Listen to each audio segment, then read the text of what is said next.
صلی اللہ علیہ وسلم کی ازواج کی تعداد کتنی ہے؟ کل میں نے بتایا تھا، ضمن اشارہ کیا تھا، اسی تعلق سے میں آج کچھ بیان کروں۔ آپ کی ازواج کتنی ہے؟ ازواج پاک جو مومنوں کی مائیں کہی جاتی ہے، کتنی ہے؟ 12۔ اور یہ شرف ہے آپ کا کہ خاص اس حصہ میں اللہ نے نبی کو نوازا ہے۔ امت کے لیے 11، 12، 9، 10 نکاح کرنا جائز نہیں ہے۔ ایک وقت میں ایک آدمی 4 عورتوں سے نکاح کر سکتا ہے۔ 5ویں کرے گا تو یہ اسلام کے خلاف ہوگا، حرام ہوگا، گناہ ہوگا، اللہ کے عذاب کا شکار ہوگا۔ لیکن نبی کہ کاشانہ نبوت میں ایک وقت میں 11 ازواج تھا، 9 کا اتفاق ہے اعلان نبوت کے بعد، کتنی؟ 9 ازواج پاک کاشانہ نبوت میں رہتی تھی۔ 2 کا تو پہلے انتقال ہو چکا تھا ہجرت سے پہلے، حضرت خدیجہ کا۔ اب دیکھیں 11 ازواج پاک، اور ازواج پاک کون ہیں؟ یہ مومنوں کی ماں حقیقت میں۔ جیسے ایک بیٹا اپنی ماں کی جو عزت کرتا ہے، ہو باؤ بلکہ اس سے بھی زیادہ اس بندے کے لیے لازم ہے کہ وہ رسول اعظم کے ازواج یعنی مومنوں کے جو مائیں ان کی عزت کرے، ان کے تذکرے کرے۔ یعنی ہو بہو یہ ماں کی طرح ہے، ہر لحاظ سے ماں کی طرح ہے۔ نبی کے ازواج مومنوں کی مائیں ہیں، یعنی رسول اللہ کی ازواج کسی سے پھر نکاح نہیں کر سکتی طلاق کے بعد، یا رسول اللہ کے وصال کے بعد کوئی امتی ازواج پاک سے نکاح نہیں کر سکتا، کیونکہ ماں جو ہے۔ لیکن خلوت اور نظر کے اعتبار سے ماں نہیں ہے، بلکہ پردے کا حکم ہے۔ جسے رب فرماتا ہے اے مومنوں، جب تم رسول اللہ کے ازواج سے کچھ لو تو پردے کی حالت میں لو۔ اب ازواج پاک نے بھی پردہ کیا ہے، تعلیم امت کے لیے پردہ کیا ہے۔ اور جب کچھ لو رسول کی ازواج سے تو پردے میں لو، جیسے پردہ کرنے کا حکم ہے، ویسے ہی ازواج پاک کی تعظیم، عزت، شان یہ لازمی ہے مومنوں کے لیے۔ اگر توہین ہوگی تو کفر ہوگا، کیونکہ رسول اللہ کی جو ازواج ہیں مومنوں کی مائیں، یہ دنیا کی تمام عورتوں میں سب سے زیادہ فضیلت والی ہے،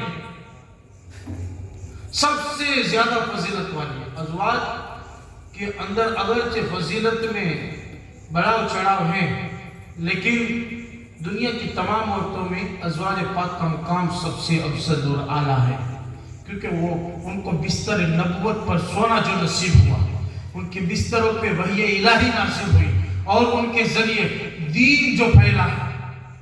جیسے حضرت خدیجۃ الکبریٰ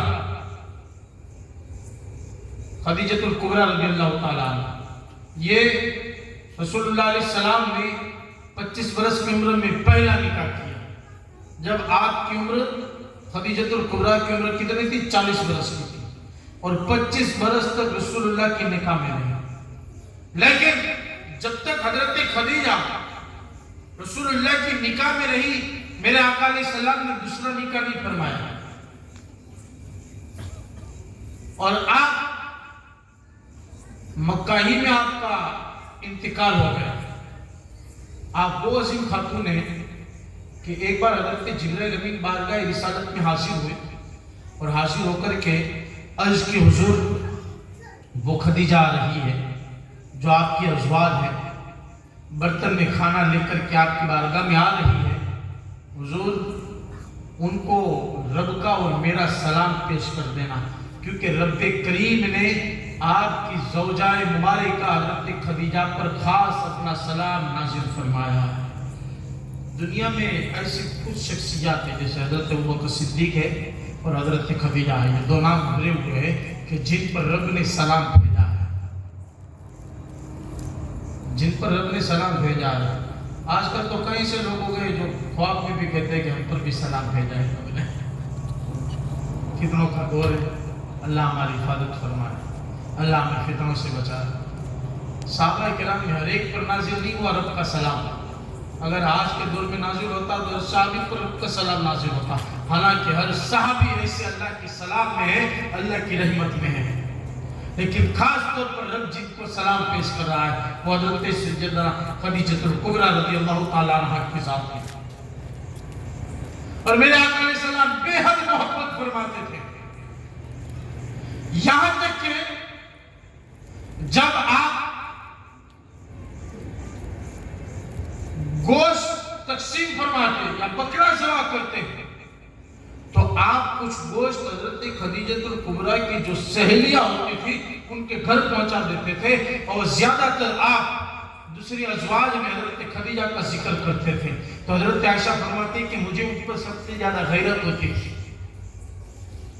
تو میرے آقا فرماتے ہیں عائشہ سنو، جس وقت مجھے مال کی ضرورت تھی کسی نے مجھے مال نہ دیا، لیکن میری بیوی خدیجہ نے مجھے سارا مال دے دیا اور میری جی بھر کر کے خدمت کی۔ جب مجھے لوگوں نے جھٹلایا ہے، جب لوگوں نے مجھے تنہا چھوڑ دیا ہے، اس وقت خدیجہ ہی تھی کہ جس نے مجھے سہارا دیا اور میری دوست بدوش میری مدد کی ہے، اور مجھے جو ہے مصیبت میں بھی سہارا دے کر کے مصیبتوں سے نکالا ہے۔ اور پھر میں ان سے ان کا ذکر کیوں نہ کروں کہ میری جتنی اولاد ہے وہ ساری اولاد خدیجہ الکبریٰ کے وطن سے ہے۔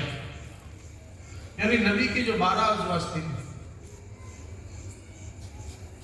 تو 12 ازواج میں حضرت خدیجہ الکبریٰ ہی وہ ہے کہ رسول اللہ کی ساری اولاد آپ ہی کسی کو میسر سے ہے، سوائے ایک حضرت ابراہیم کی، وہ آپ کی باندھی ماریا قبطیہ کے شکم اطہر سے ہے۔ تو 12 ازواج پاک، حضرت خدیجہ الکبریٰ، پھر حضرت ام المومنین عائشہ صدیقہ۔ میرے آقا نے جو 11 نکاح فرمائی ہیں ان میں 10 ازواج پاک بیوہ تھی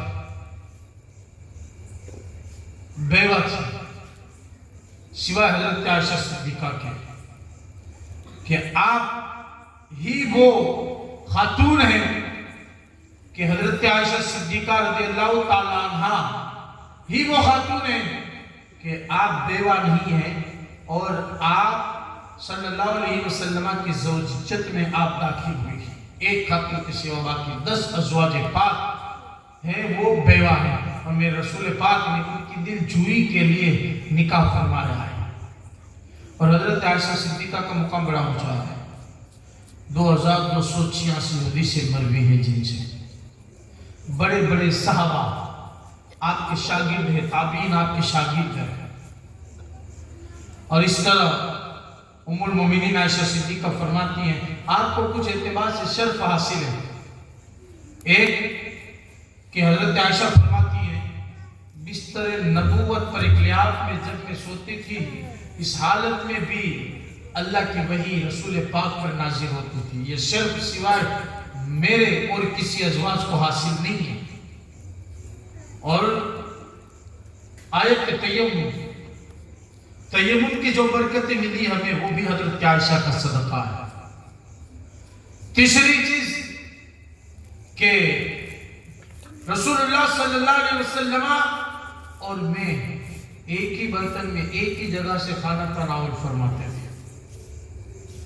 کبھی حضرت عائشہ کے ساتھ دوڑ لگاتے تھے اللہ کے نبی، اور حضرت عائشہ فرماتی ہے کہ ایک خاص بات کہ بوقت وصال اللہ کے نبی علیہ السلام کا جب وصال پر ملال ہوا نے تو اس سے چند گھڑی پہلے اللہ کے نبی میرے جسم پر اپنا سر رکھے ہوئے تھے، میرے سینے پر اپنا سر رکھے ہوئے تھے، اور اسی حالت میں اللہ کے نبی کا وصال ہوا ہے۔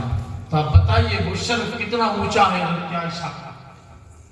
اور ایک شرط کہ حضرت عائشہ کا جو حجرہ ہے نا وہیں آپ کا وصال ہوا اور حجرہ عائشہ ہی مرکز رحمت و انوار بن گیا اور آج تک بنا ہوا ہے کہ گنبد خضرا حضرت عائشہ کی حجرہ ہی میں قائم ہے اور 70,000 فرشتے صبح کو 70,000 فرشتے شام کو سلامی کو حاضر ہوتے ہیں. تو یہ شرف میں حضرت عائشہ ممتاز ہے. بے شمار برکتیں ہیں. حضرت سودا بنت زمعہ یہ بھی خاندان قریش کی چشم و چراغ اور حضرت حبشہ سیدنا امیر المومنین عمر فاروق اعظم کی صاحبزادی ہے. یہ بیوہ ہو چکی تھی. میرے آقا نے ان سے نکاح فرما کر کے ان کی دل جوئی فرمائی. یہ بھی جود و سخا میں بے مثال ہے. احادیث میں ان کی نظیر نہیں ملتی. حضرت ام حبیبہ بنت ابو سفیان کہ یہ بھی جو ہے خاندان قریش کی چشم و چراغ میں یہ حضرت ابو سفیان کی بیٹی ہے. حضرت ابو سفیان کی بیٹی ہے اور یہ ایسی عشق رسول میں وارثہ ہے کہ صلح حدیبیہ کے موقع پر جب ابو سفیان حالت کی کفر میں تھے مدینہ میں آئے اپنی بیٹی ام حبیبہ کے گھر پہنچے. بستر نبوت پر بیٹھنا چاہا. حضرت ام حبیبہ نے بستر نبوت سے آپ کو اٹھا دیا اور بستر لپیٹ لیا. کہا میں یہ گوارا نہیں کر سکتی کہ بستر نبوت پر ناپاک باغ بیٹھے. تو باغ ہے بے شک لیکن یہ نبی کا بستر ہے اس میں کوئی بیٹھ نہیں سکتا. آپ کی محبت نے گوارا نہ کیا کہ نبی کی بستر پر میرا ناپاک باپ اس پر بیٹھے. آپ نے اٹھا دیا چاہے باپ کو برا لگے یا اچھا لگے. یہ آپ کی بے باکی عشق رسول کی جو ہے بولتی مثال ہے. حضرت زینب بنت جہش حضرت زینب بنت خزیمہ حضرت صفیہ بنت حوی یہ بنی اسرائیل کے چشم و چراغ ہے. حضرت موسیٰ علیہ السلام کے بھائی ہارون علیہ السلام کے اولاد میں سے ہے. حضرت صفیہ جو قیدی میں آئی تھی آزاد کر کے آپ نے نکاح فرمایا اور آپ نے ان کو ازواج میں جگہ عطا فرمائی. حضرت میمونہ حضرت جویریہ حضرت ام سلمہ یہ 11 ازواج مطہرہ کہ سب کے سب جو ہے عبادت میں ریاضت میں علم میں تقوی میں ایسی بے مثال کے بڑھ چڑھ کر کے حصہ لے رہی ہے. یہاں تک کہ ازواج پاک کی شان تو یہ ہے ان کی بارگاہ میں اگر کوئی ہدیہ پیش کرتا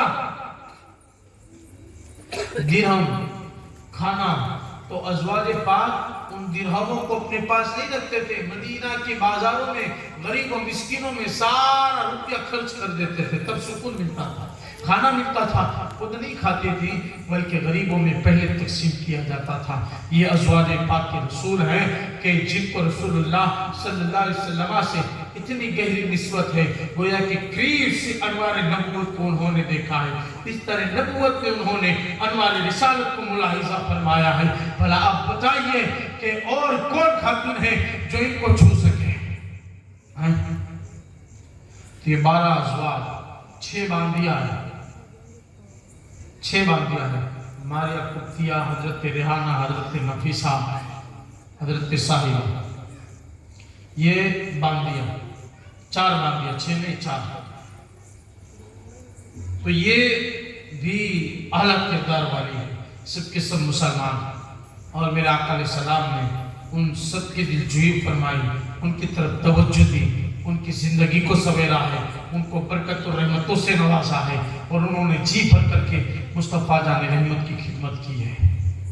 میرے آقا صلی اللہ علیہ وسلم کی اولاد کتنی ہے 7. یہ ساری باتیں سیرت کا گوشہ ہے اس کو یاد رکھیں آپ. 7 اولاد ہے. کتنی 7 4 بیٹیاں ہیں 3 بیٹے ہیں ہو گئے 7. اب سب سے بڑے بیٹے اور جتنی بھی اولاد ہے وہ سب کے سب حضرت خدیجۃ الکبریٰ کی شکم اختر سے. حضرت ابراہیم ایک وہ حضرت ماریہ قبطیہ کی شکم سے جو رسول اللہ کی ماں تھی. اسحاق حضرت قاسم یہ رسول اللہ کے سب سے بڑے بیٹے ہیں، اولاد میں سب سے بڑے حضرت قاسم ہیں۔ اسی بنیاد پر آپ کا لقب ابو القاسم ہوا۔ ابو القاسم حضرت قاسم کی نسبت سے آپ کی کنیت پڑی۔ حضرت قاسم زیادہ نہ رہے، جب چلنے کے قابل ہو گئے، بعض 17 ماہ لکھتے، بعض 18 ماہ لکھتے، کوئی 2 سال لگتا ہے، بس پھر آپ کا انتقال ہو گئے۔ پھر اس کے بعد حضرت عبداللہ جس کا لقب ہے طیب و طاہر، کچھ اس میں غلطی کر گئے، طیب و طاہر الگ الگ نام سے پکانے لگے، لیکن طیب و طاہر حضرت عبداللہ کا لقب ہے۔ طیب بھی ہے، طاہر بھی ہے، نام عبداللہ ہے۔ یہ بھی بچپن میں انتقال کر گئے۔ حضرت ابراہیم یہ تیسرے صاحبزادہ، یہ بھی 17 ماہ کی عمر ہوئی، چلنے کے قابل ہوئے۔ ابھی آپ کا دودھ نہیں چھوٹا تھا کہ آپ پر جو ہے آثار ظاہر ہو گئے موت کے، اور آپ صلی اللہ علیہ وسلم کی آنکھوں میں آنسو آ گئے۔ میرے آقا کی بارگاہ میں صحابی نے کہا حضور آپ بھی روتے ہیں؟ کہا یہ شفقت کا رونا ہے۔ اور حضرت ابراہیم کا وصال ہوا، سورج کو گرہن لگ گیا، تو زمانہ جاہلیت کے مطابق عرب والوں نے کہنا شروع کیا کہ ابراہیم، کیونکہ زمانہ جاہلیت میں یہ بات تھی کہ جب کوئی بڑا معزز انسان انتقال کر جاتا تھا تو سورج جب گرہن ہوتا تھا تو لوگ تسبیح دیتے تھے کہ اس معزز آدمی کا انتقال ہوا تو سورج کو گرہن لگا ہے، لیکن ایسا نہیں ہے۔ حضرت ابراہیم کے وصال پر بھی سورج کو گرہن لگا تو لوگوں نے باتیں کی۔ میرے آقا نے فرمایا اے لوگوں سنو، یہ سورج یہ چاند اللہ کی نشانیوں میں کی 2 نشانی ہے۔ یہ کسی کی موت اور کسی کی پیدائش پر گرہن اس کو نہیں لگتے، یہ اللہ کے حکم پر ہوتا ہے۔ جب چاند اور سورج کو گرہن لگے تو تم دعا مانگنے میں مشغول ہو جاؤ، نماز استسقاء پر۔ یہ کسی کی موت کو اس کو گرہن نہیں لگتا، صاف فرما دیا اسلام نے۔ میرے آقا نے اس بات کو واضح کر دیا، اور پھر فرمایا، بخاری شریف کی حدیث ہے، اللہ کے نبی نے فرمایا میرا بیٹا ابراہیم حالت شیر خارگی میں انتقال کر گیا، اللہ نے جنت میں دودھ پلانے والی اس پر مقرر کی، اور رضاعت تک وہ میرے بیٹے ابراہیم کو جنت میں دودھ پلاتی رہے گی۔ یہ حضرت ابراہیم کا خاصہ ہے۔ تو یہ 3 بیٹے آپ کے، اور 4 بیٹیاں، یاد رکھنا ان ناموں کو آپ، 4 بیٹیاں ہیں۔ اگر آپ پر مصیبت آ جائے تو رسول اللہ کے خاندان کے ناموں کو لے لینا، یا مصیبتیں ختم ہو جائے گی۔ صرف ازواج پاک کے نام لے لینا، ساری تکلیفیں ختم ہو جائے گی، اور ان ناموں کا کبھی فاتحہ بھی دے دو یار۔ رسول اللہ کی بیٹیوں کے ناموں پہ نام رکھو اپنی بیٹیوں کا، رسول اللہ کے بیٹوں کے ناموں پر اپنے بیٹوں کا نام رکھو، رسول اللہ کی ازواج پاک کے ناموں پر اپنی بچیوں کا نام رکھو، نصیبہ سور جائے گا، ان کی نسبت لگے گی، باد ہوا ان کی تربت سے چلے گی، یہاں ٹکرائے گی تو ان کی برکتیں بھی ان کو نصیب ہوگی۔ یوٹیوب کے ذریعے ہیرو ہیروئن کے نام تلاش مت کرو، اس میں برکتیں نہیں ہیں۔ میرے نبی کی بیٹیوں کے نام پر جو نام رکھے گا کہ قیامت میں اس کی بھی بخشش ہے، کہ نسبت دیکھی جائے گی وہاں۔ زینب ہے، کلثوم ہے، رقیہ ہے، فاطمہ ہے رضی اللہ تعالیٰ عنہ۔ یہ 4 بیٹیاں۔ سب سے بڑی بیٹی کون ہے؟ حضرت زینب۔ حضرت زینب ہے، اور پھر اس کے بعد حضرت زینب، پھر حضرت رقیہ، پھر حضرت کلثوم، پھر سجدہ کائنات حضرت فاطمہ الزہرا۔ یہ 4 رسول اللہ کی بیٹی ہیں، جو سب کے سب شروع ہی میں اسلام کے دامن سے وابستہ ہوئی، اور سب کے سب اسلام کی خدمت میں لڑ گئی۔ حضرت زینب کا نکاح ابو العاص سے ہوا تھا، جو پہلے مسلمان نہیں ہوئے، لیکن حضرت زینب جب ہجرت کر کے چلی گئی تو یہی وہ